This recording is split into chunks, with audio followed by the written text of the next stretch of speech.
大家好，赵丽颖出场便会好戏连场，会挑剧本的她果然一上场就甩出了更多的包袱和线索了，让吃瓜的群众们眼睛个个都不够用、不好使的了，因为细节太多了。如果大家看小说的话，至少还有时间去思考，但是看影片就只能飞蛾扑火一般的了，扑得了这个，扑不了那个。我可以简单的脑补到，不少铁粉朋友们被赵丽颖的坑搞得是人仰马翻的样子了。悬疑剧的魅力就是这样的了，比看小说其实难得太多了，因为线索都在一瞬之间一闪而过，普通人琢磨上一秒的时候，其实下一秒的伏笔就已经给带过了。所以看这部《谁是凶手》，新闻我强烈建议各位的铁粉朋友们，不要以正常的速度去观看，而是以各自舒服的缓速，也就是说以 0.5 或者 0.75 的速度去观看，慢慢的去搜索屏幕的4个角落所散落的各种的迷雾的线索。本来有24集，结果砍掉了8集，然后呢再压缩个15分钟的节奏，让原本张力四射的原本的剧情变得极度的堆砌了。这就仿佛一杯原本美味浓香的咖啡被高度的提纯之后所剩下的高纯度的迷惑感了。大家伙儿如果还想用正常的速度去看的话，注定会遗落了无数的线索的。您如果是不信的话，待会儿新闻我自己烧脑的各种自问自答，麻烦您同样的缓速的去自行的回味一下吧。如果您一路都在关注能量达人赵丽颖和王一博的话，您或许更加的期待他们能够开开心心的把握机会，奇妙的再续佳话，成功的野蛮得奖。那么热爱阳光和正能量的您，千万别忘了继续的点赞、鼓励、支持和示爱，并留下您满满的祝福和心愿，因为爱和陪伴永远都不是一句话，而是一份坚持和一个行动。首先真的要恭喜云斐夫妇，真的是好燃好炸，两个最燃最炸的头名都被这两位毫不留情的给占了个坑了。上线的首日，谁是凶手仅仅位居全网热度排行榜的第9名，结果呢，到了开播的第2天，也就是赵丽颖一出场，谁是凶手就顺利的冲上了热度榜的第2名了。第1名依旧是云斐家王一博的风起洛阳。就前面4集而言，谁是凶手的整体的表现已经呈现出了霸气了，已经比八角瓶迷雾以及致命愿望都优秀了。开头稳妥的话，后面就不会玩砸玩崩了。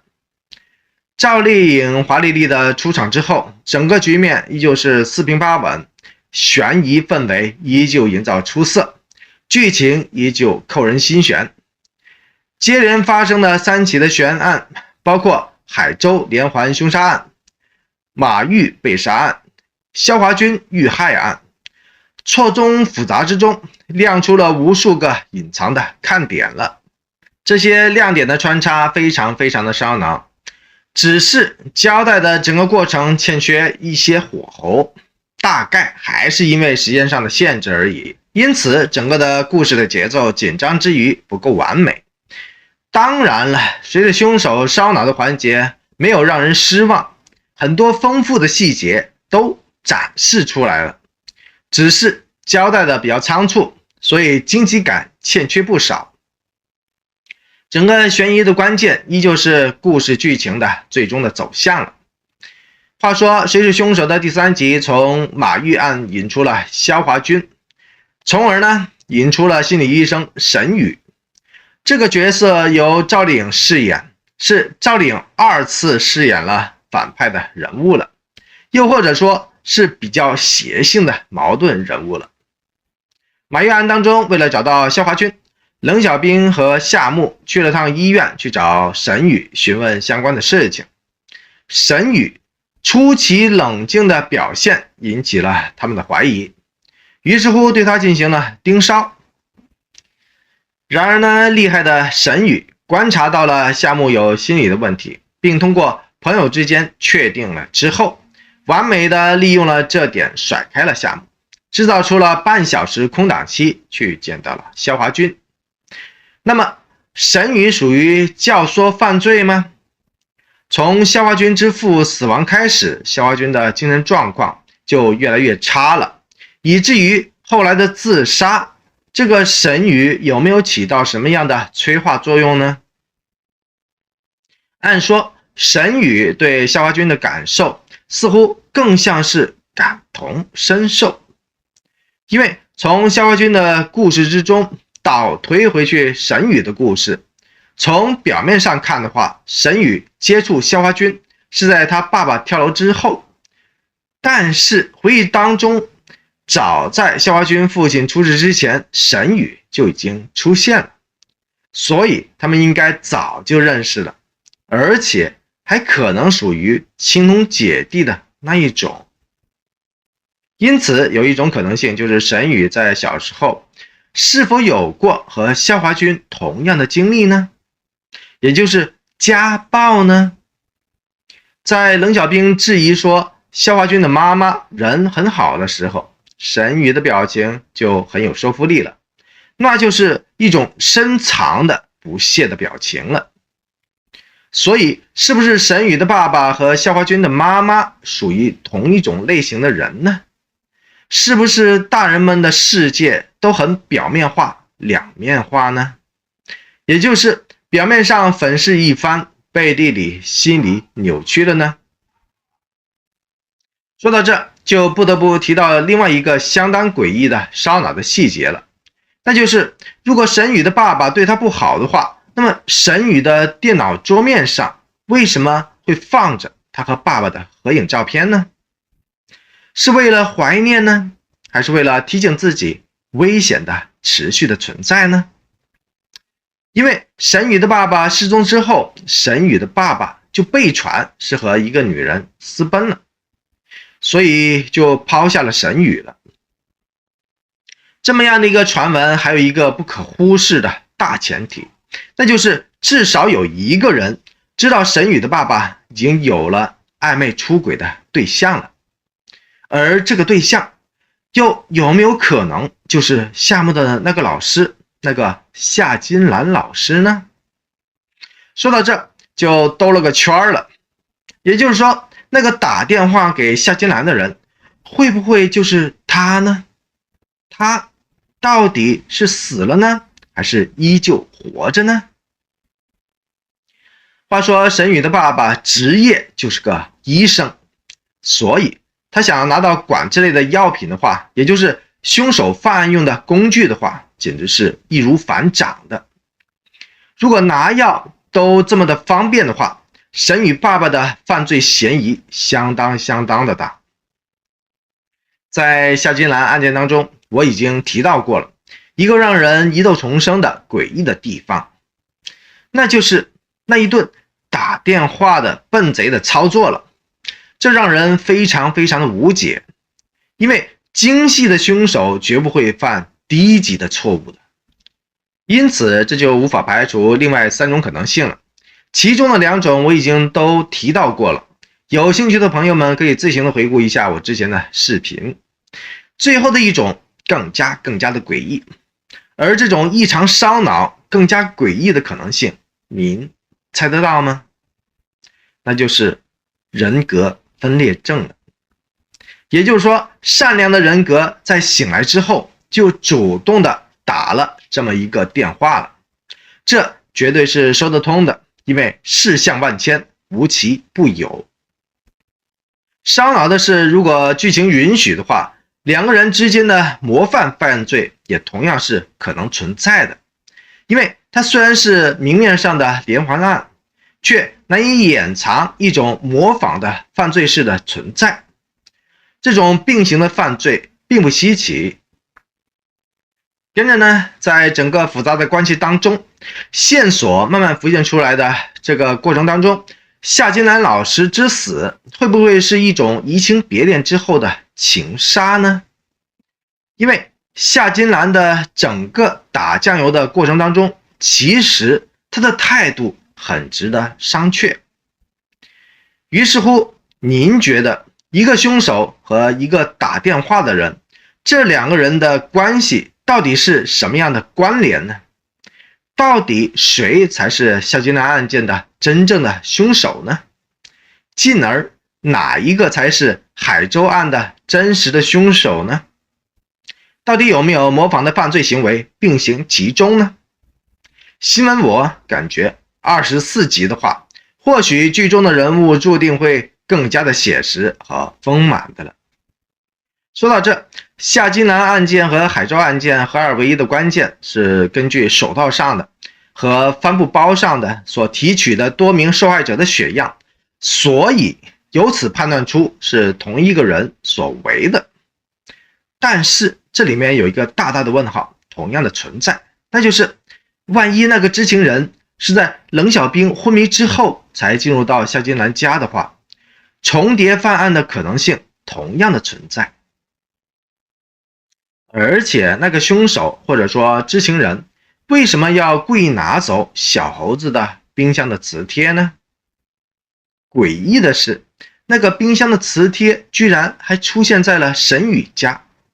是警示的信号的存在呢，还是沈宇无意之中保留的物证呢？请注意，沈宇在打开了那个箱子之前的动作异于常人，很值得去推敲和玩味的。他为什么要先看看门外有没有人呢？而且他居然在打开箱子之前，甚至还多出了撒粉取证、检查指纹的多余的动作呢？这个诡异的环节是要传递出什么样的信息呢？是怕人之前动过吗？还是在研究到底是谁送给他的呢？总之，沈宇的出现并没有理顺这起的案件，反而是加多了更多的诡异不堪的悬疑的元素了。海州连环凶杀案的在逃的凶手到底是谁呢？无疑已经成为了谁是凶手这部剧的错综复杂、诡异丛生的最大的悬念了。说白了，隆重出场的这个赵玲，也就是那个心理医生沈宇，在小时候应该是见过了，或者说相当的熟悉这个凶手的。因此，破案的关键就是要解开沈宇这个谜一般存在的诡异的人物了。话说，给冷小兵拍照的那个法医，很容易让喜欢吃瓜皮的吃瓜群众们产生出了一种一致的怀疑，因为他就是一个有犯案条件的嫌疑对象了。他的疑点也无法排除，从凶手的背影可以看出，他的头发长一些，而这位法医的头发目测比较短。然而呢，冷小兵曾和凶手面对面的对视过，如果是法医或者说熟人的话，彼此认出来的可能性很大。这同样也就是冷小兵迟迟扣不下扳机的牵强的解释之一了。之前我也提到过了，凶手貌似也有可能是那个红光照相馆的人，因为少女沈宇去取照片的时候，已经发现了装照片的纸袋上居然出现了带血的指纹了。而且这个少女沈宇一听刑警描述了凶手的具体的特征之后，居然若有所思了起来，这就明晃晃地表明了他其实已经见过了凶手了。其中的一个镜头就很能说明问题了，说明沈宇打小就有了一种异于常人的矛盾的情绪的结合体了。也就是说，当长大之后的沈宇被叫去警局去协助调查的时候，突然之间就闪回到了一个镜头，那就是小时候的沈宇曾经一度拿着那张悬赏的公告去过警局的门口。这么一幕形成了强烈的对比感和心境的反差感。这个少女沈宇当时有没有进去呢？这仍是个挥之不去的大大的问号和悬念了。又或者说，当时他进去了警局之后，或者突然之间看到了某些不该看到的人，于是乎让他临时的改变了主意了，这都有可能性。而那一份悬赏的公告，沈宇就一直都保留着，这到底是为什么呢？这到底有什么意义呢？或者说象征是什么呢？而且您很容易走漏眼的是，沈宇电脑桌面上的那张沈宇和爸爸的合影，故意给了一个大特写。到底这个大特写是亲生父亲呢，还是继父的关系呢？这点也没有具体的交代，因为人之常情的正常关系之中，血缘关系与否同样是决定了一个孩子的价值走向的。烧脑的迹象表明，赵丽颖出场之后证实了一点，那就是凶手和沈宇是认识的，而且剧中提到过，沈宇是他父亲一个人带大的，在念初中的时候，父亲就和一个女的私奔去了，也就是说，从那个时候开始，海州连环凶杀案就再也没有继续发生了。这就是赵丽颖出场之后承前启后的那一把最大的解密的钥匙了。这个沈宇很容易就让人联想得到摩天大楼当中的那个钟美宝，他在忍受了诸多的苦难之后，为了最终的摆脱那个继父严永元，付出了相当大的努力。结果呢，众所周知了。沈宇有没有可能也同样处于类似的危险当中呢？是不是同样处于了一种常年被人威胁着的悲催的情况呢？这一切都不得而知，知道的都是问号了。有趣的是，沉浸式的演技搭配上不拉夸的剧情，才是一部好剧或者说爆剧的卖点了。新闻我其实已经猜得出来结果了，因为反转或者悬疑太多的话，对我而言更加容易走出迷雾了。因为福尔摩斯的脑回路早就成为了电视连续剧领域的天花板了，万变注定都是离不开其中的。总之，谁是凶手这次的大结局，只要符合到寻求刺激的人们的胃口的话，都能在俗套当中不落俗套的，都能在平稳当中精彩辈出的。赵丽颖的登场让更多的环节与细节都成功的挠到了大家伙的痒痒处了。而且这种高品质的悬疑剧，剧情当中每出现的每一个眼神以及每一个细微到难以发现的小细节，都会成功的成为案件破解的重要的依据所在了。谁是凶手这回碎片化的可以的了，因此让吃瓜的群众们看悬疑剧所追求的最大的爽点都得到了最大的满足了，也就是说享受到了剧情的紧张感和刺激度了。强联手的演员的阵容在一定程度上给这部作品加分了不少。在前两集当中，谁是凶手为了避免同一个剧情的单薄化，并没有翻来覆去的去炒作一个案件，而是通过新的案件把主要的人物整合到了一块了。跟着呢，在第二集的爬山复仇案当中，引出了第三位的主角了。至于赵丽颖所饰演的沈宇隆重登场的时候，这三个人算是齐聚一堂了。于是乎，新案旧案一起了断了。剧情发展到现在，谁是凶手的节奏挺快，剪辑流畅不拖沓，滤镜真实很过人，悬疑感吊足了胃口，基调底定之后，让人难免有一种追看下去的欲望了。悬疑剧的正确的打开形式不外于此了，不需要故弄玄虚和眼花缭乱的人物线，只需要把悬念铺陈好，细节给到足，观众们自然而然就会被带入到其中的了。当然了，赵丽颖的表现依旧是抹不去的亮点。特写的镜头当中的赵丽颖看上去脸颊有些瘦削，眼神有些空洞，而且眼皮清晰可见，呈现出了3层。这种肉眼可见的疲态相当的明显，可能就是因为赵丽颖在拍戏的时候的一种精神写照和还原了。这种憔悴中自带的疲惫感，其实或许蛮符合沈宇的背景需要的。除此之外，但凡赵丽颖的表情戏、痛哭戏，也完全不需要新闻我去担心的了。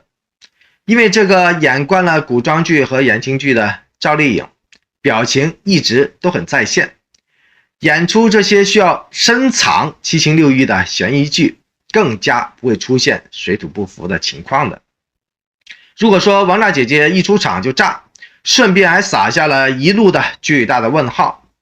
王炸弟弟的那边厢更是春风得意马蹄疾，霸榜和捷报频传了。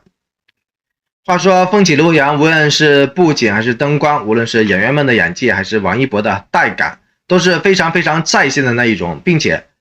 剧情很紧凑，悬疑很贴合，一点也不拖拉。而且王一博在剧情当中所饰演的百里弘毅，更加是一个趣味的人设，虽然不会武功，却也智商在线，让幕后的黑手都被抢分了不少了，让吃瓜群众们偶尔都会产生出一种到底谁在提供悬疑的一种奇妙的错觉感出来了。当吃瓜的群众们的好奇心通通都被点燃的时候，另一个影评的高分也被熊的燃烧了。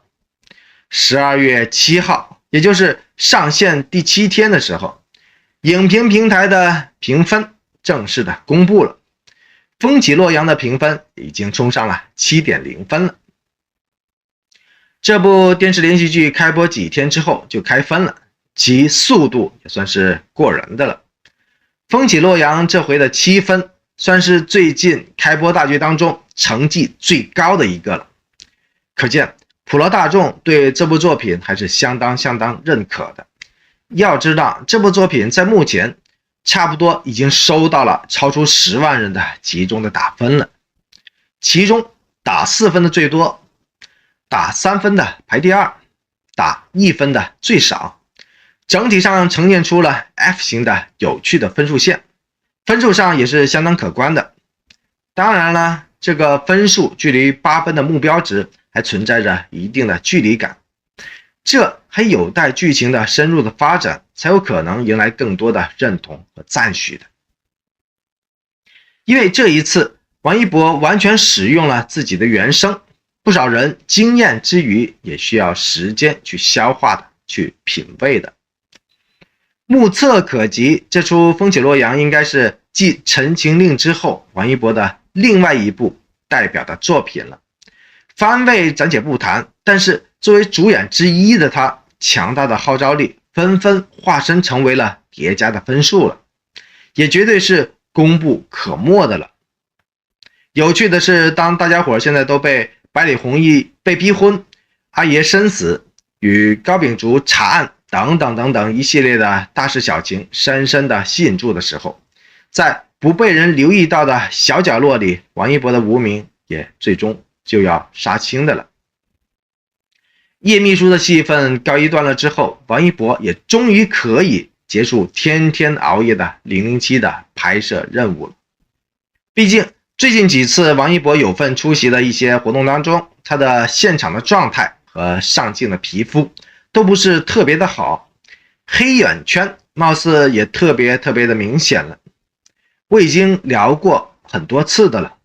再年轻的身体也不是铁打的，也扛不住这些没日没夜的赶戏的生涯。理解归理解，健康归健康，不能够用谁去替代谁的。电影无名注定是王一博一次新的转型和一次新的历练了，能够和圈内顶尖的实力派天花板合作，相信这次对王一博来说注定会是一次不一样的飞跃和眼神杀的打磨了。只是随着娱乐圈整改的所谓的清朗行动的进行时，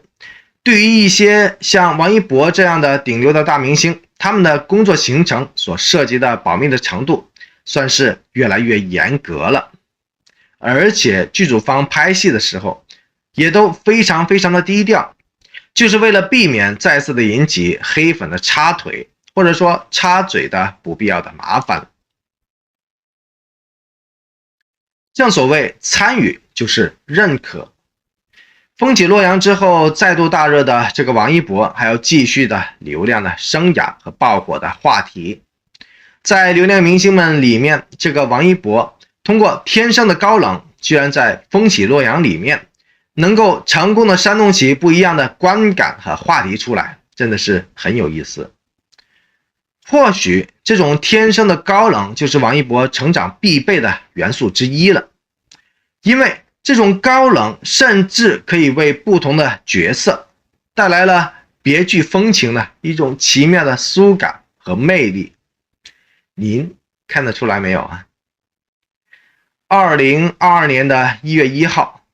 王一博的维和防暴队即将正式的跟大家见面了，而冰与火也已经最终的过审了。这种时代证据一旦过审的话，相信播出的日子也就不远了。死忠的粉丝们，年底真的是幸福中忙碌，忙碌中幸福了。会员朋友们1个月之内就能够看完《风起洛阳》了，跟着呢就可以直接的在年底把对百里弘毅的那种悸动不已的心置换到了迎接杨震的频道上了。跟着呢再过不了多久，陈玉几关一出现，那王一博的存货就彻彻底底的装入到了粉丝们的存储记忆当中去了。都说天底下没有不散的宴席，只是有趣的是，等待本身就是一种美好，因为祝福的同在，所以赵丽颖、王一博虽然让人久等了，然而他们一来就扎堆一般的开锣了一大波的好戏了。如果您非常的欢喜这么样的好事不断，就不妨大力的在评论区当中打入天底下总有永恒的祝福这几个字，因为祝福同在则幸福满满。无论是赵丽颖、王一博，还是本频道中欢聚一堂的你和我，以及爱和能量。最后，您无论是喜爱赵丽颖还是喜欢王一博，或者衷心的祝愿云粉夫妇炸 CP 依然能够命格重聚，野蛮拿奖，都欢迎您大声的点个赞、鼓个励、加个油或者喝个彩。因为您的所有的爱心、鼓励和支持，既是给出去的无形的能量，同时也是接过来的无形的能量。这些无形的能量可以汇集成为流动的长河了，成为了浇灌天地人间的最大的能量场了。这种能量场川流不息，从地上到天上，从天上到人间，可以点亮了所有的黑夜，可以带来了全部的希望，更让施与受更加的有福了。赵丽颖、王一博都是活水流动的能量的输出体，您同样也是。您的爱和祝福更是汇聚成江河的每日的小溪流，所以爱就请全心的爱到底，说就请大声的说出来。同样的，我也热烈的欢迎您继续的点赞、鼓励、订阅、转发和支持本频道，因为这里面有爱、有光，也有盐。多谢您的一路的陪伴和宝贵的时间。